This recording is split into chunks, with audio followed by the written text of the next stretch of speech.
Hello, everyone, and welcome to Veil Stories, my completely original and brand new series where I interview various personalities from the Eternal community.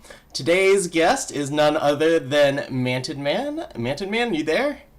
I am here. Can you guys hear me all right? Looks pretty good to me. All right. So, thank you for joining me for this inaugural edition of Veil Stories. First, let's start off with, I thought about how I could format this a few ways, but I thought it would be best to start out with some just like basic information. Could you tell me? Not Bjerg. Thank you for the subscription. Welcome to the friend zone, everyone. Welcome, Not Bjerg, to the friend zone with open arms. Anyway, Mantid, so if you could just give me, like, say, your name, maybe where you were born.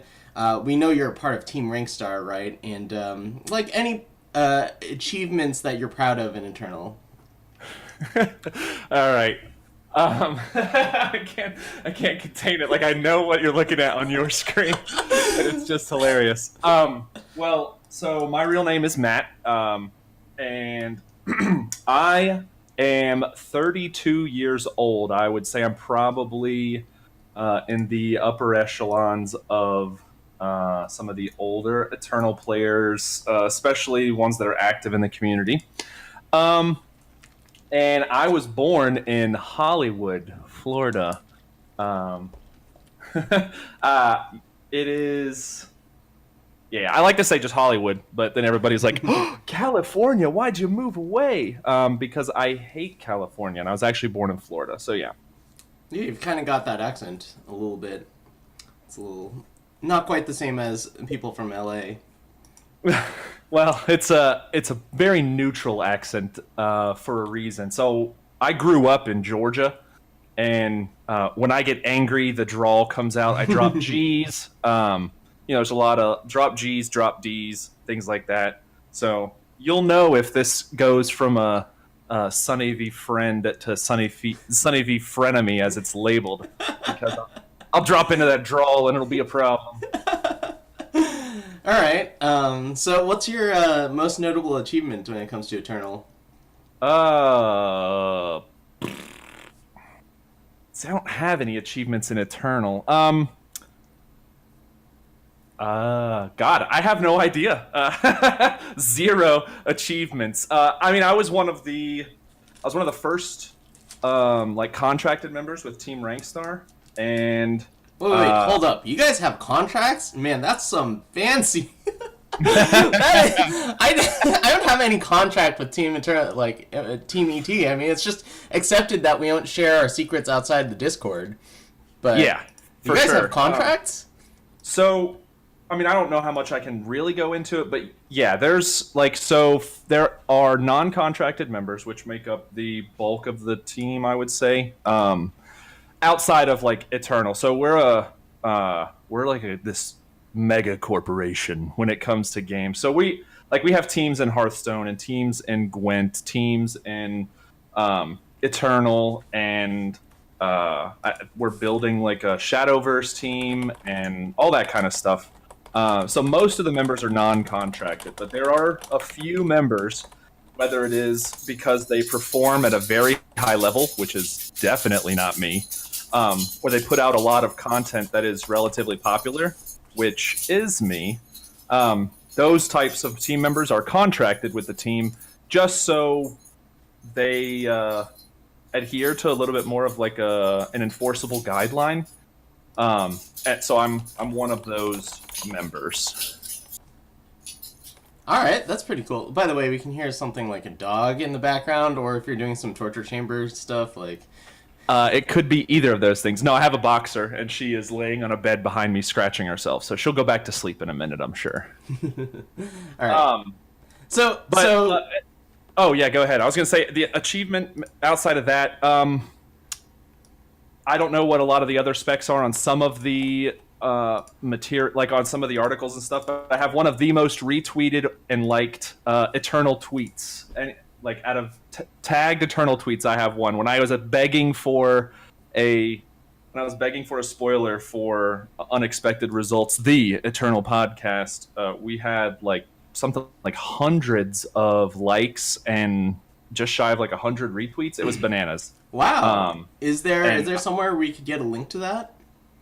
I can probably pull it back up and shoot it to you at some point. What we think happened actually is we think we got caught up in some kind of like bot group because oh my God, that's hilarious. Yeah, a lot of the account, like one of the first links in the comments was or one of the first comments in the comments had a link to something, and then it subsequently got taken off really quick. But then it got retweeted and liked really quickly after that. But then a bunch of like Hearthstone players and other Eternal players and stuff started liking it and things like that. So it's pretty sweet.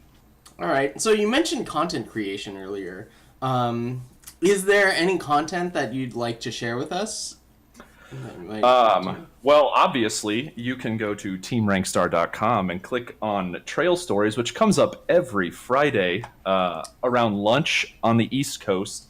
And read all of those because they're fantastic. Sunny will be joining me, I'm sure, in the close future as long as everything goes well here. Wait. That sounds like a total ripoff of what we're doing now. I mean, I think it is. I think it is a complete ripoff of Veil Stories.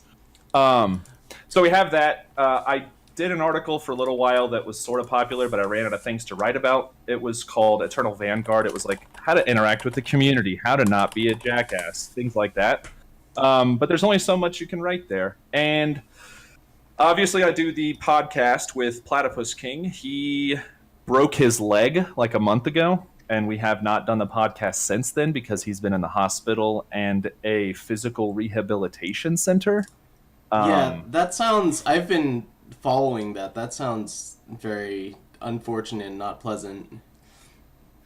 Yeah, it's terrible. Like, I was out of town when it happened, and he messaged me, and he was like, hey, man, I know it's like Friday or Saturday morning. He's like, hey, man, I know you're trying to get back in town fast enough to do the podcast. You can just relax. I'm like, what? He's like, yeah, I broke my femur, and I don't know when I'm going to get out of the hospital.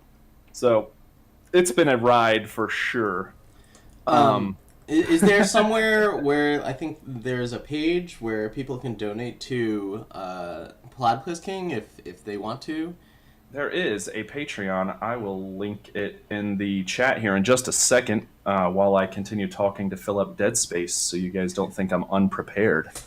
Right. Yeah, so I do the podcast, but during the podcast, I like to talk about like lore. Anytime there was a chapter update or a promo was released or something like that,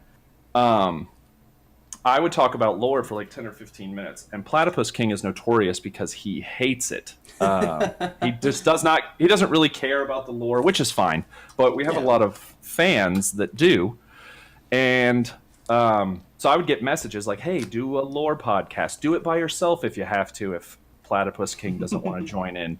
So I did a couple of streams where we talked about lore, and they were kind of ad hoc.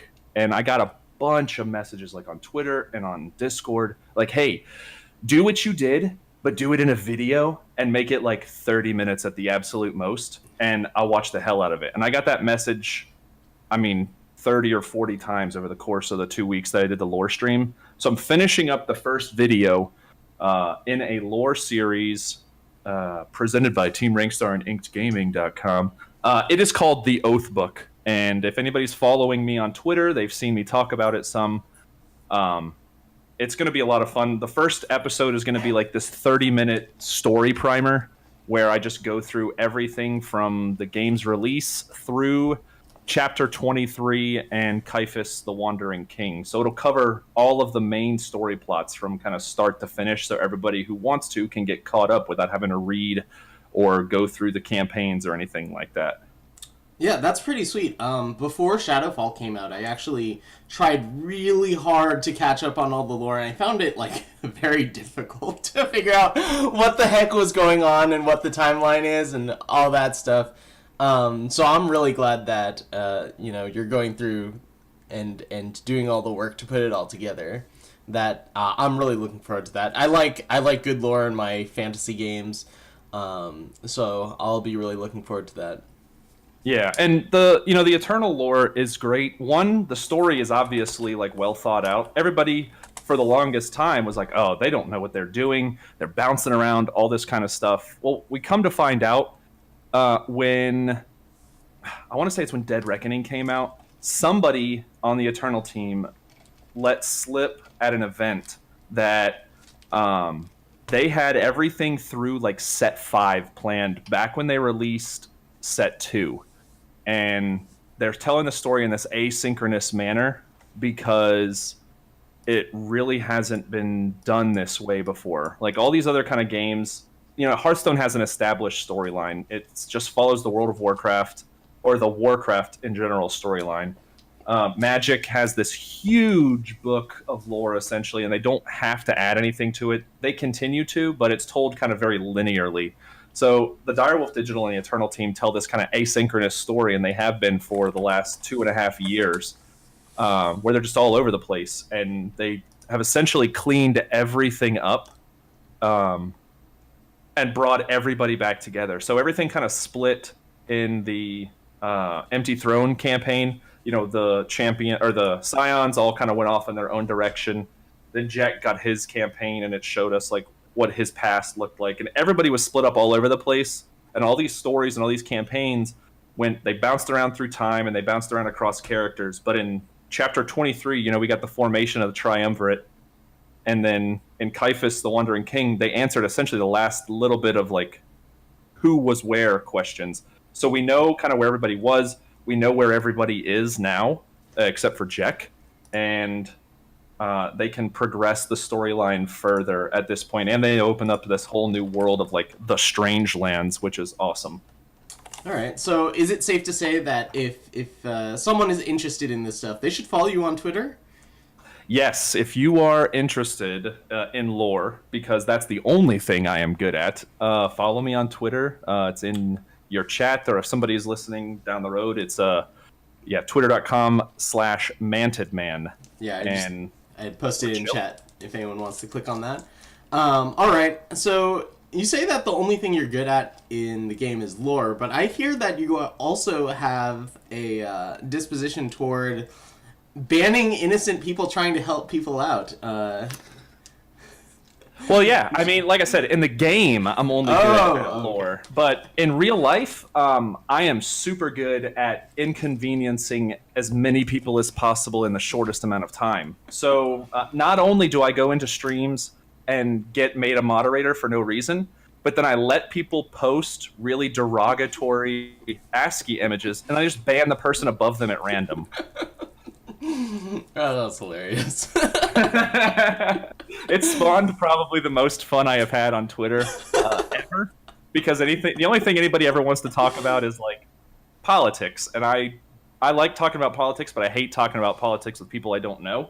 And when that happened, I got like 2 messages real quick. You threw it up on Twitter immediately, and it spawned the greatest back and forth I think I've ever had on Twitter. Yeah, that was pretty good. So, for those of you who might not know, earlier this week, I was in Notorious's stream, and he was drafting, and I was giving my advice, as I do in streams a fair amount of the time, and under my comment, like immediately under my comment, someone made a ASCII image of male genitalia, and then I type in the word LOL just to find out that I've been timed out for the next 10 minutes. Yeah, I was like on mobile in the elevator going up to my office, and like I see this big old this thing just shows up, and I'm like, oh god, I just got made a moderator. Click timeout, and then it says like Sunnyvale is time. I was like, oh, this is not going to end well. So we should definitely talk to Notorious about having MTG bot or something like that.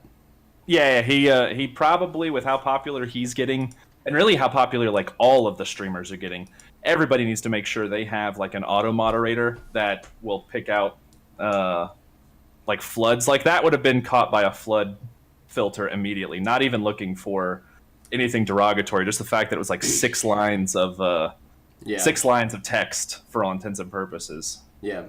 All right, so we took a bit of a tangent there, but so tell me about some cards that you either like or dislike. Whether you think they're say your favorite, or maybe a card that's damaging to the game. If you have any opinions on those. Sure. So cards I like. I like limited and draft, like sealed and draft a lot. So one of my favorite cards is Master at Arms is a phenomenal card. I think it's super well designed. I love the kind of series of cards like that came out in the most recent set. And I mean, I liked Ikaria before. I like her now still. Her lore is cool. The card is cool. I like having the super big cards. The problem I think that everybody has is not with that card itself, just that there's no other win conditions in those colors that's as efficient as she is. Cards that are bad for the game.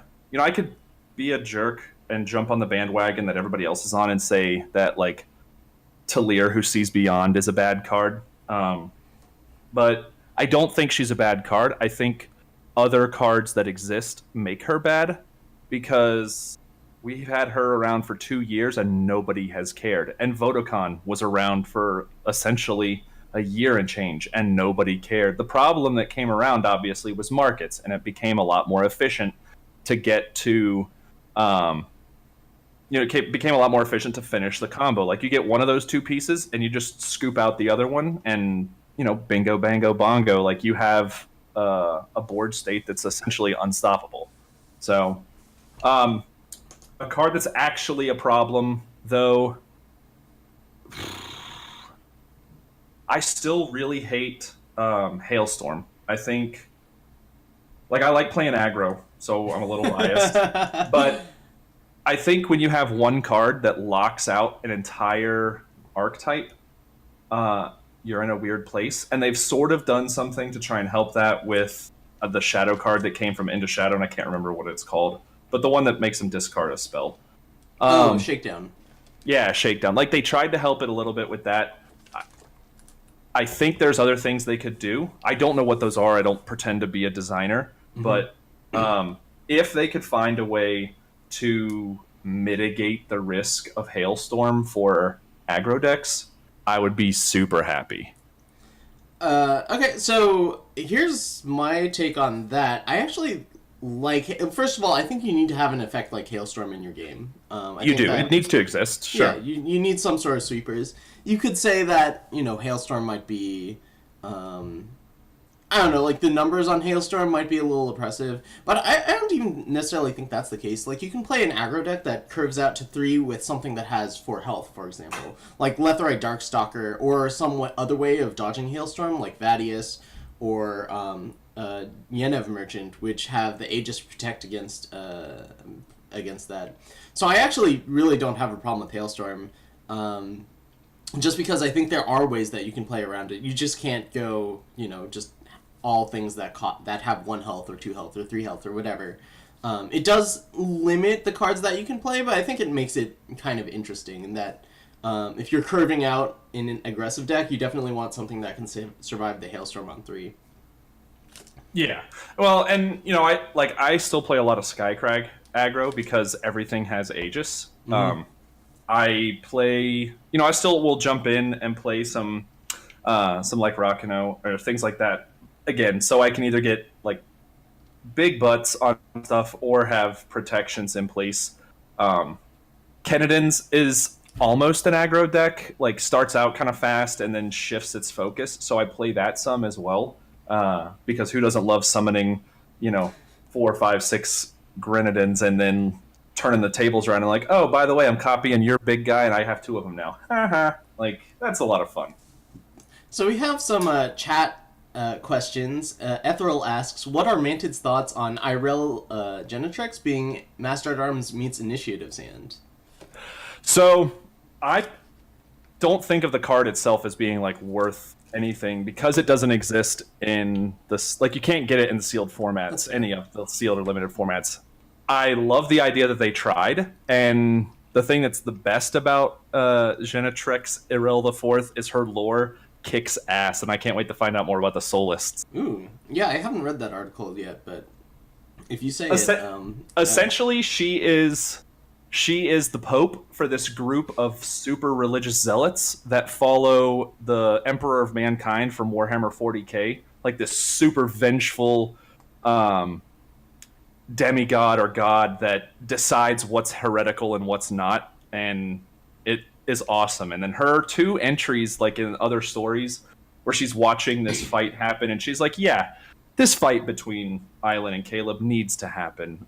And then when she leaves and she goes and talks like with her people back at the Solus temples, she's like, "You know what?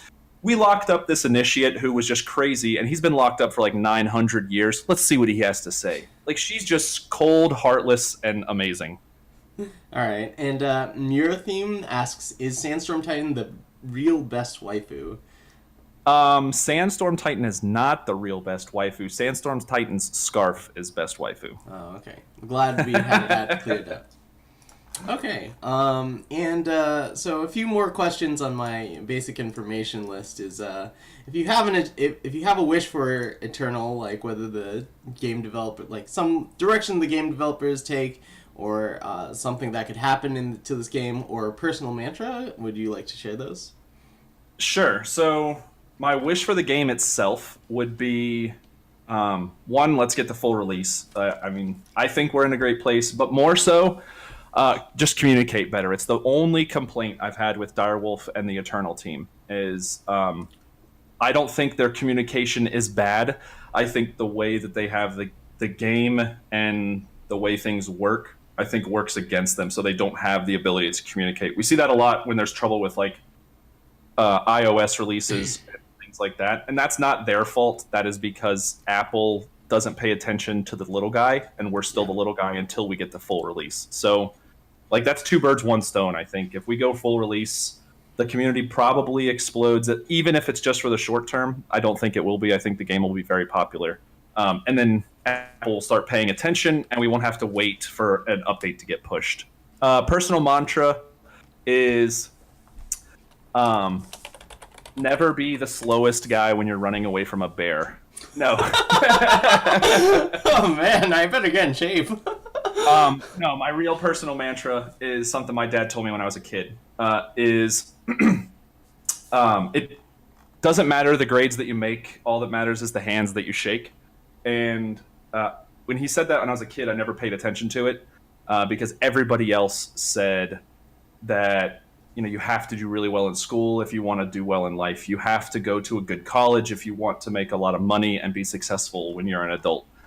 And my like sophomore year of high school, I met an engineer that came to Georgia Tech while I was like touring the school, and he talked to everybody and he gave this great presentation, but it essentially said the same thing. And I talked to him afterwards, and I was like, "Hey, look, you said like we need to go to Georgia Tech or go to MIT or something if we want to be an engineer or we want to be a data scientist or something like that. Does nothing else matter?" And he goes, "Look, yeah, like that matters, but I also like I had a friend that was on that was working on this project with a company, and that company ended up being called IBM, and that's how I made all my money. It's not because I went to Georgia Tech. It's not because I got like my doctorate from MIT. It's because I knew this guy, and then it just clicked for me, and that's how I've lived my life. Like, I didn't finish college. I have no problem saying that. I joined the military, but after the military, I met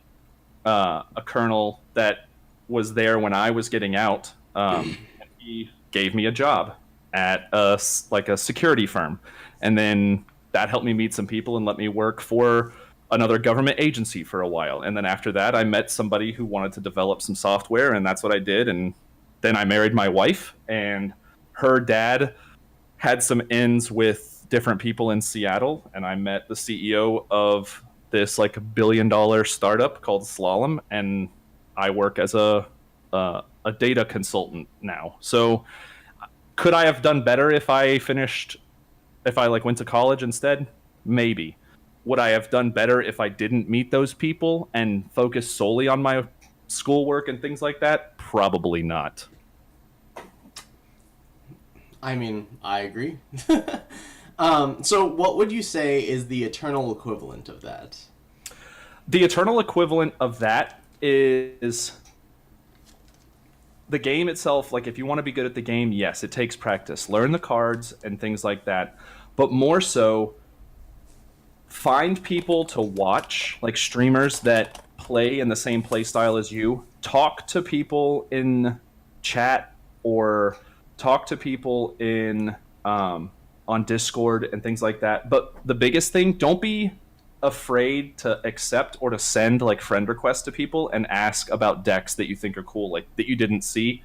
But yeah, like find a group of people to play with. If that means joining a team like Eternal Titans or Team Rank Star or any of the other groups that are out there, find a group that thinks like you do, exchange ideas with them, and let them push you towards better victories. It's how I found out that I was better at different aspects of the game. Like, I banged my head against the wall in ranked, and I still, like, I'll get to Masters this month. I mean, I'll play the last few days of the month. I'll end up getting to Masters. Not a big deal.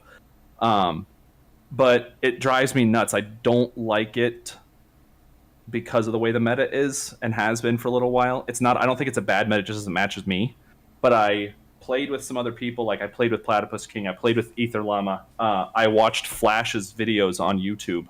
I watch your stuff on when you're streaming, and you guys all understand draft so much better than I did in this game. And I was like, oh man, that's right. I was really good at draft in like the WoW TCG and Magic. I should do that again. And now the game has new life for me, because every time I log on and build a deck, the 2 hours or whatever that I play in the drafts, it's different every single time.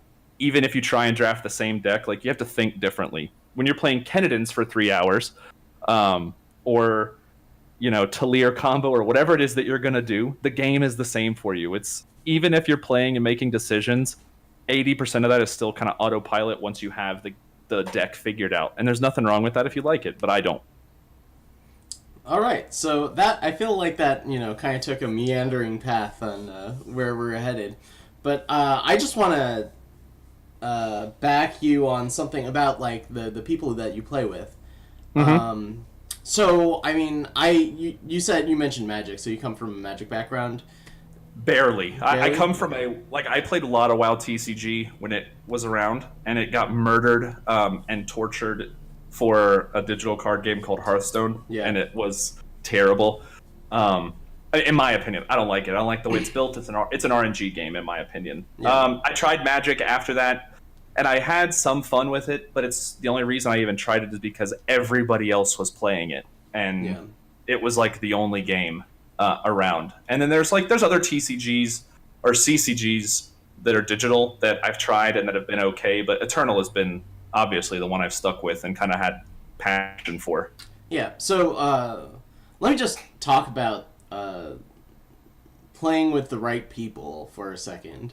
I mean, yes, obviously videos by content creators that know what they're doing. I know I'm tooting my own horn here as the words come out of my mouth. I understand what I'm saying, but like, for me, watching like the draft videos that Paul Cheon and Luis Scott Vargas would do. Do you know those people, by the way? I hope you know. LSV? Who the hell is LSV? so like, obviously I would learn a lot from just watching those, and I played so much Magic. I would play for hours and hours and hours on end when I was supposed to be doing basically anything else. And of course, like, just getting reps, I got a lot better. But, the amount that I got better in, 2 days of jamming over and over and over and over again is probably less than the amount I got better in the, 20 minutes I played against Raptor. Do you know who Raptor is? He's an MTG Hall of Famer. So I don't. That's how much I don't know about it. Okay. But I believe you that he's a Hall of Famer. Very good. All the Magic pros will say that he is an extremely good player. And boy, I learned so many things, so many small things that had me thinking about it for hours afterward, thinking about little things that he did that made him a truly elite player, not just someone that knows their way around the game. One example is just that he would take a lot of time at the very beginning of his turn, and then he would play out the entire turn because he knew exactly what he was going to do, and you know, based on how his respond, he knew exactly what his follow up was going to be, and that way he didn't give anything away. Like that was a game changing moment for me when that happened. By the way, I'm 0-2 against Raptor. I got him down. Like I haven't taken a game off of him. I got him down to 1 life once. Like that was pretty exciting. And then he just like totally crushed me. Anyway, another example is against William Huey Jensen, another MTG Hall of Famer. Like I had played this deck in this format for years and like so much, but when I played against him, the way that he played, this doesn't pertain so much to Eternal as it does in Magic, because it's more of a, you know, how you react when faced with certain cards or certain lines that your opponent plays. Like people's poker faces might be kind of okay, but usually they react in some way. He reacted exactly the same way no matter what was happening. I thought that was amazing. Like, I saw his hand, and I knew he didn't have a counterspell, and I tried to do something. He waited, I knew he wasn't going to have a response, but he waited, like, a second and a half and said okay, which was exactly what he did when he did have a counterspell or something like that. It was something. Anyway, how has being on Team Ringstar been then? So I joined literally because somebody asked me. They liked the first Eternal Vanguard article that I wrote. They let me publish it on their site, and then somebody read it, and then Aphelion reached out and was like, "Oh, you should join the team and like do content with our name attached to it." Okay, I don't know anything about any of this. Like, I've done podcasts in the past. I did one for WoW TCG, but being a part of any group, like I said before, is a good thing if you're a good match with the people. So I've really enjoyed it. You know, I learn a lot from the team when they post. Like, Ether Llama is one of the best deck builder / tuners that I've ever seen in this game. Like, there's a lot of really good ones. Don't get me wrong. I mean, I've interviewed them and they're phenomenal. But Ether Llama, the way he looks at cards and his breakdowns when he's talking about stuff, like, it resonates with me. And when he joined the team, I was super excited, and like I hang on every word because he'll break down these things that I just don't see. And like GHP, who I think is rank 1 right now in the chapter ladder, that kid, he's not even 19. The kid is 18, and he is like a master's level drafter, a master's level player. He is in the top 10 on the tournament right now. He shows up and just wins. Like, it's all he knows how to do. So his breakdown of cards and even his like interpersonal skills are fantastic. He can't turn on a dime to save his life, which is fine. Like, he has no ad hoc skills, which is a-okay. But he examines stuff on a level that I have not seen. And there's so many people on the team that do that. Kind of in their own way. Like, Isokron is a member of Team Rankstar, and while I don't think he's placed anywhere exceptionally notable, he's had some top 8 finishes and some top 8 finishes in ETS. He's had some top finishes in like the ECL, but he makes these decks that are just cool. Like, he'll take a meme idea and then he'll make it ladder acceptable. So he had that weird like revenge deck that capped out into Witching Hour, and it was a blast to play, and everybody hated. Like, it was flavor of the week for a couple of weeks on Eternal Warcry even, so you saw it kind of everywhere. It was so much fun, and he does these all the times. And Yada Bite, obviously everybody loves Yada, and he comes up with just these goofball decks and stuff as well. So yeah, it's great. I think all the teams are great. I would feel like I'd probably be the same on all of the teams except for maybe one. But I don't want to cause drama, so I'm not going to name names. So everybody's a blast. The whole community is great. So any of the teams are fantastic, and I think it's good if you have the opportunity. If you get noticed by somebody, and they ask you if you want to join, do it. Okay, so if you had a tournament tomorrow and all of your teammates are on different decks, whose deck would you choose to play at the tournament? I would flip a coin between Ether Llama and GHP, and I would probably weight that coin towards GHP because he plays like I do. He is like he likes the kind of aggro, quick over the top kind of decks, even when they're not doing well. So I love to jam when he jams, and he picks it every time. So I'd probably go with him or Ether Llama for sure. All right. Okay, I think that's going to do it for our interview portion of today's stream. Thanks for agreeing to do this. Of course, I mean, and hanging out for the rest of the stream. Any last minute or any last plugs that you would like to give out or whatnot? Yeah. Well, obviously check out teamrankstar.com. There's a lot of good stuff. If not just Eternal related, if you want to check out stuff on Artifact or Gwent or anything like, Hearthstone, all that, check them out. Obviously go read Trail Stories if you haven't. And follow me on Twitter, and if you're into lore, find me and talk to me. I always am active in the official Eternal Discord and lore channel. I'm obviously working on the Oath book. I answer every DM that I get on Twitter and on Discord, and I accept every invite in the game for friends. So, yeah. Oh, that's a big thing as well. Just accept invites from people. I hate when people don't accept my invites because they think I'm going to be salty. I'm not going to be. I want to ask you about your cool, janky, weird deck that beat me. So if you are playing and if somebody tries to friend you, don't be scared. Like if they're going to be salty, laugh at them and then, cancel the friendship request or whatever. But be good to more people want to be nice than want to be mean. And you can find some cool friends out there. So have fun with it. All right, great. Okay, I'll take down this image now. And we can get to some actual playing.